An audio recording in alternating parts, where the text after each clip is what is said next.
ask about tonight's rally at the Capitol, Moms Demand Action in Minnesota. Yep. You're going to be there? Are you going to be there too?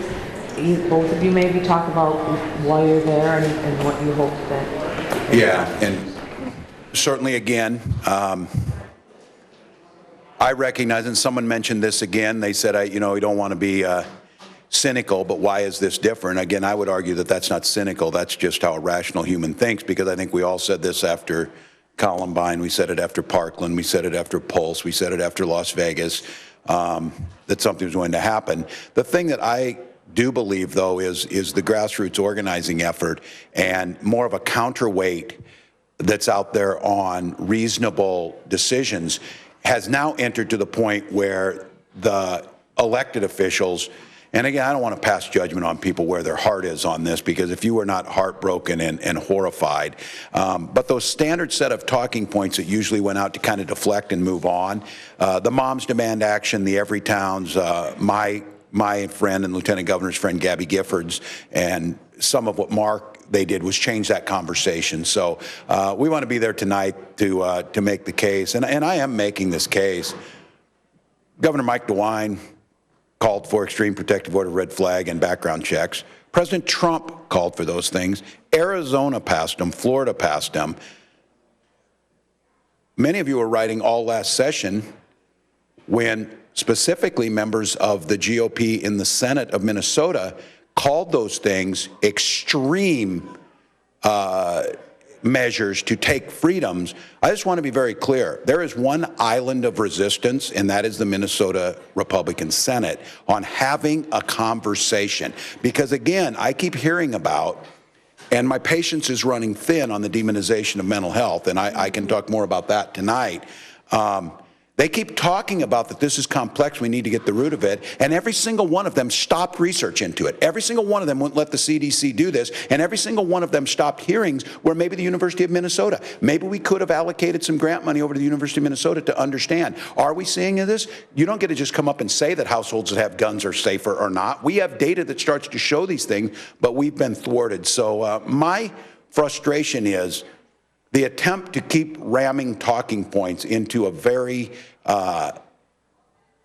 into this volatile situation where people are asking us. So my hope tonight is, and having gone through the 2018 election, having been through this 6 times on a federal level and seen this, and just to be clear, I would argue as a 24-year veteran of the armed forces, someone who was qualified on weapons ranging from 9mm pistols to 155mm cannons and rocket launchers, and spending a lifetime as a hunter, I understand the culture that goes behind people wanting to exercise their Second Amendment rights. But I also understand very clearly that there's absolutely no reason some of these weapons need to be in the hands of folks on the street. So my hope is tonight, I'll continue to ask for this, that we have a hearing and a vote. And if you went through 2018, people across the state, don't think that this is, they can go ahead and tell themselves that this is isolated to the Twin Cities and suburbs.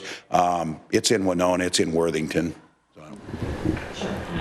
I mean, my hope tonight is just to stand in solidarity with folks from all across the state of Minnesota who care tremendously about this issue and ask for action. I feel heartsick that we find ourselves here again, and I'm angry.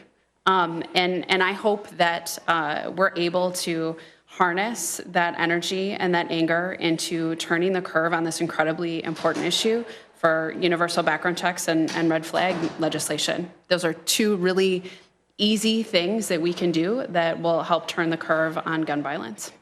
Governor, you have a very big power in calling a special session. Is there any part of you that just wants to call the House and Senate in without pre-agreement and force them to try and deal with this? Yes, certainly, and I think balancing, I understand the responsibility that was granted to me by the voters.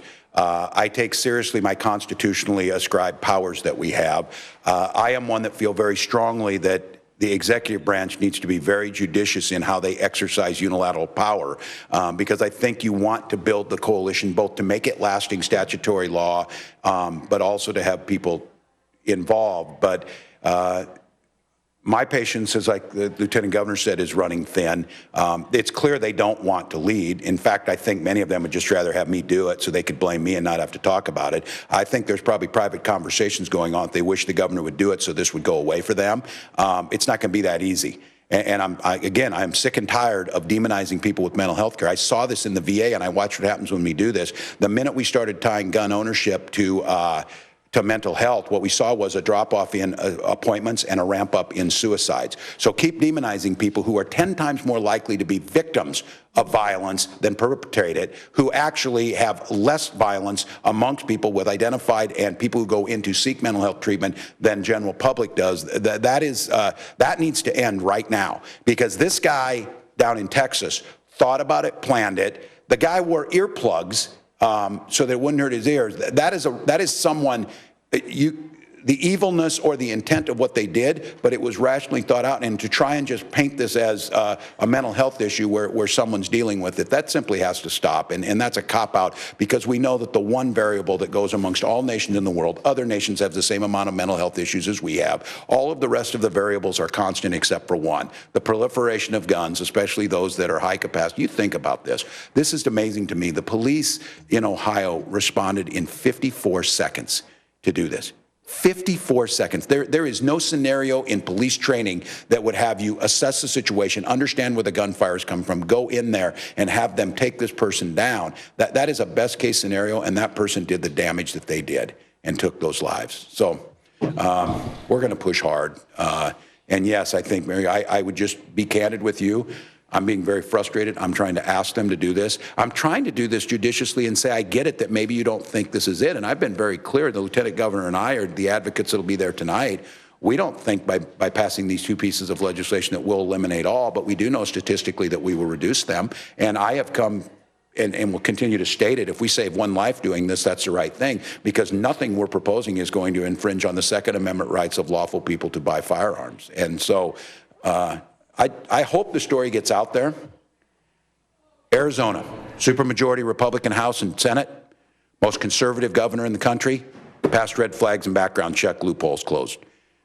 Florida, same thing, passed it again.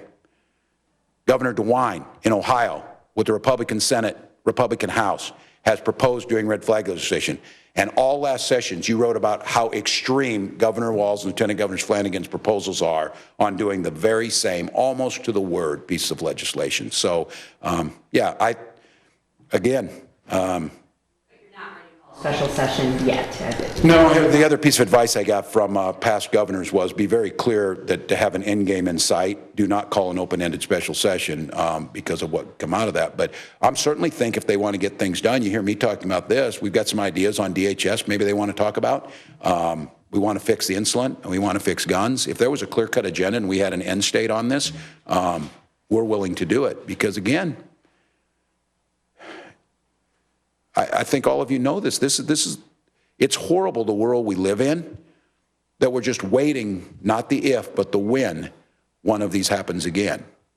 And God help us if it happens before we actually would have acted and could have, and if there'd have made a difference. And again, I want to dispel the myth of those who say, well, this person bought this firearm legally and all of that. That misses the point of the holistic approach to changing access to firearms, numbers on the streets, and social norms around gun ownership. We have time for just one more today. Or not. Super. Thanks. You guys. Thank you all for taking the time.